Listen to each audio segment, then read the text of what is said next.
जिल्ह्यातल्या धडगाव तालुक्यात चक्क 12वी पास व्यक्ती डॉक्टर म्हणून औषध उपचार करत असल्याची माहिती समोर आली आहे। धडगाव तालुक्यातील गुंडाचा पाडा परिसरामध्ये हा बंगाली डॉक्टर म्हणून गेल्या अनेक वर्षांपासून कार्यरत आहे। तो ज्या परिसरामध्ये औषधोपचार करतोय अशा ठिकाणी मोठ्या प्रमाणामध्ये वैद्यकीय व्यावसायिकांशी निगडीत सर्व साधन सामग्री आढळून आलेली आहे। हा थेट दुर्गम भागातील आदिवासी बांधवांच्या जीवाशी खेळण्याचा प्रकार म्हणावा लागेल। फक्त 12वी पास व्यक्ती स्वतःला डॉक्टर म्हणून घेतो आणि तिथल्या लोकांना औषध सुद्धा देतोय, त्यांच्यावर उपचार करतोय।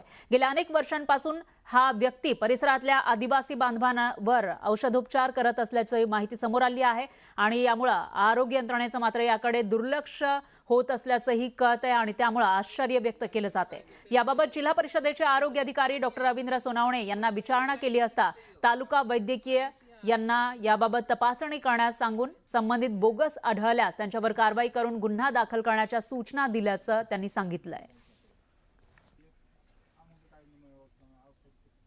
खरात प्रकरणानंतर भोंदू बाबांविरोधात नागरिकांमध्ये संतापाची लाट उसळल्याचं चित्र आहे।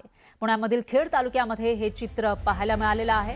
बुवाबाजीच्या नावाखाली लोकांची फसवणूक करणाऱ्या साधूंवरील विश्वास आता पूर्णपणे ढासळलेला आहे। नागरिक अधिक सतर्क झाले। भोंदूबाबा अशोक खरातचे कारनामे उघडकीस आल्यानंतर अनेक तथाकथित महाराजांनी आपली दुकानं बंद केली आहेत, तर काही ठिकाणी भगवे कपडे घालून भोंदूगिरी करणाऱ्यांवर नागरिकांनी थेट लक्ष ठेवायला सुरुवात केली आहे। दरम्यान पाईट सावंतवाडी परिसरामध्ये एका महिलेची 5,000 रुपयांची फसवणूक करणाऱ्या फिरस्त्या बाबाला स्थानिकांच्या तीव्र रोषाला सामोरं जावं लागलं। या घटनेनंतर नागरिक आक्रमक झाले। अशा भोंदू बाबांना दिसताच क्षणी चोप दिल्याचं पाहायला मिळालं।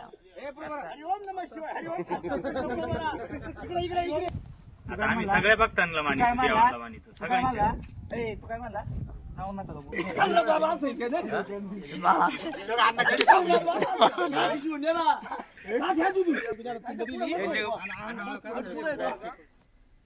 पाहुयात पुढची बातमी। गडचिरोली जिल्ह्यामध्ये अतिदुर्गम आणि अतिसंवेदनशील भागामध्ये कडेकोट बंदोबस्तात उभारण्यात आलेल्या पोलीस ठाण्यामुळे माओवाद्यांच्या कारवायांवर मोठ्या प्रमाणामध्ये नियंत्रण मिळवण्यात पोलिसांना यश आलंय।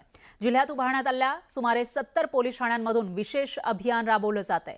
तसंच स्थानिक नागरिकांशी संवाद वाढवत कायदा आणि सुव्यवस्था राखण्याचं काम केलं जात आहे।